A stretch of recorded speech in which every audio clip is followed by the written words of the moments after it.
I apologize ahead of time if the camera's shaky. I'm holding it in my hand. I'm making this video to discuss how to make a Mining Guild TIE Fighter. It's off of the show Star Wars Rebels. This is, most people know, Greedo, but on Star Wars Rebels, the pilot for the Mining Guild TIE Fighters were Rodians. So I'm gonna make him into a pilot. He's gonna have different colors: black boots, black feet, a gray-green uniform, some yellow stripes on his chest and on his arms and on his legs at an angle, a helmet. His ears won't show, but the tops of his antennae will, and a visor. And then these are the panels. I've cut them down already. I've also taken about 5/8 of an inch out of this piece, that piece right there. Most of us know what it looks like, but I cut it and then resized these so that it fits a little bit better. It makes the TIE Fighter a little bit more proportional to what the movie is. Actually calipered out to see how, kind of dorky, but to see how the size difference between a standard tie or a old-fashioned vintage tie and the one on TV or on the video is. And wings to ball is correct, but the distance from outside here to outside on the other side was too far apart on a vintage, so I took that difference and divided by 2 and took it out in each one. It comes out to 5/8 of an inch on each pylon. I also took I apologize there. Took my TIE Fighter, which is as a vintage TIE Fighter. Give me a second here. I will grab the vintage TIE so you can compare it. This is my vintage TIE Fighter right here. And I apologize ahead of time because its wings fall off all the time. But the vintage TIE Fighter, as you can see, has these, and the top opens up, whereas the show goes off of that style of TIE Fighter, which is a round ball, and the top opens all the way up, but it seals into the perfect sphere shape. I couldn't get myself to cut one of those up. I probably will to make the TIE Defender, but I don't know. I'm still working on it. But this I had an extra of, and it didn't have a wing, and it didn't have, well, there was lots of stuff that was missing. So what I did was I dremeled it apart. This is now a solid cockpit. It won't come open. It looks crooked, but in reality it's not. It must be the way I hold things. Oh well, if it is, it is. But I have the glass there for it, the canopy glass. And then what I did, so I'm going to move this forward so I kind of use it as a little stool or stand. What I did was I sized these so when they line up, these little sleeves will fit over them. This is just a little bottle. It was just a little, it wasn't very big, yay tall. And I cut the bottom off and I cut the top off and I just made the sleeve. It was a bad attempt at something else, but I thought I'd repurpose them. So what they do is they now slide pretty snugly over that, and I try to put the straightest edge out here on the outside. I don't know if that's the straightest side or not, but we'll go with it for now. And then I built this. So this is a medicine cup and a little Dixie cup. They're both plastic that I got at Walmart. I got a whole case of them, or I don't know, 150 of them, something like that, for $1.50. But I thought that's about the size circle I need. And in the show, the wings or the pylons are more round. So I needed a circle to go from there to there. And guess what this fits?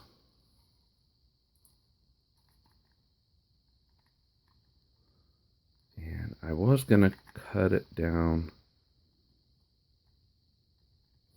here and make it size in, but in actuality, I kind of like it like that.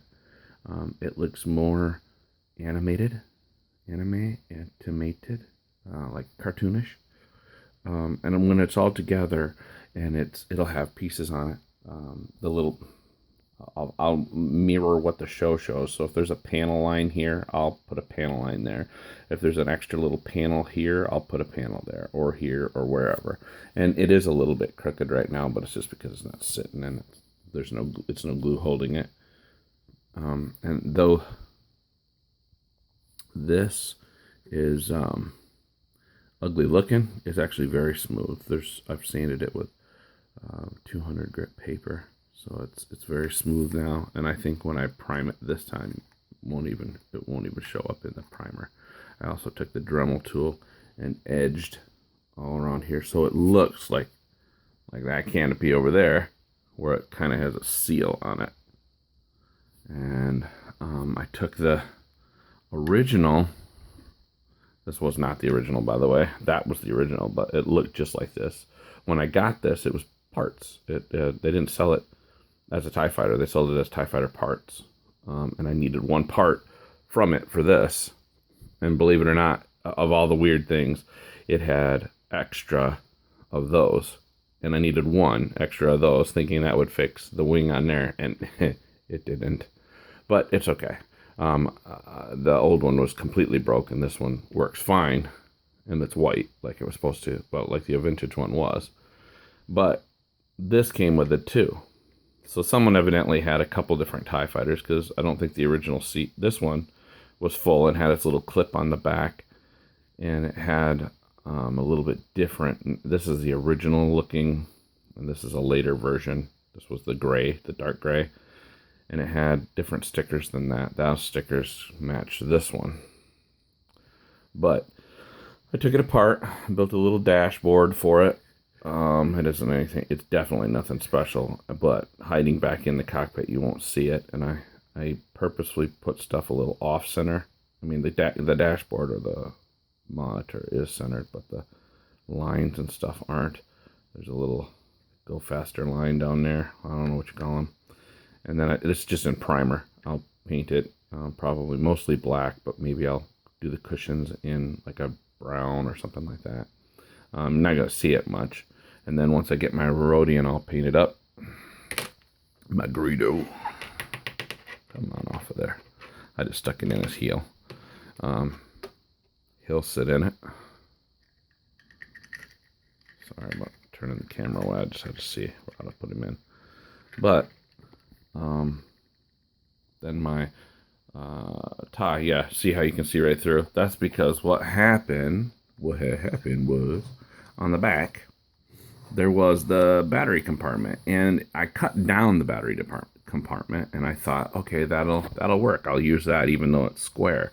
But then my daughter said, Dad, you just made 2 round things. Why don't you make a 3rd round thing? And sure enough, I checked the show out, and in the cartoon or in the pictures, the circle for around this is so close to the circle on that I thought, why don't I just resize another one of these? So this is going to be the circle, and it's going to fit on there. Of course, it's not going to sit right now, but it sits on there, and then obviously I'll fill it in. It'll have, from this side coming in, it'll have I'll build up the round, and it has like an octagon in it, or a pentagon, six-sided hexagon, and some, I don't know, wires and stuff. Not wires, but they look like piping and stuff in there. And I think there's even something that goes around the edge repetitively. And then off to the left and the right are these little, they're not very big, they're about the size of a pen cap, little engine pylons that are very, very close to the body, and they're red tipped. So I will probably obviously mount this, fill this. What I got to do is paint him first, get him all done, and then instead of gluing him in, which I was thinking about doing, but I thought, no, I'm going to put a magnet on him. Magnet on his back and a magnet on the back of that chair, and it'll pull him right in. The little I don't know what those extremely strong magnets are called. But, and then that'll go in there, and then I can start sealing everything up and then paint it. And obviously it gets painted like a yellow color. So that's a little bit of what's going on with my TIE fighter. Trying to build a Mining Guild TIE fighter out of the parts of a vintage TIE fighter. And we'll let you know how it goes. All right, well, I thank you for watching, and like and subscribe.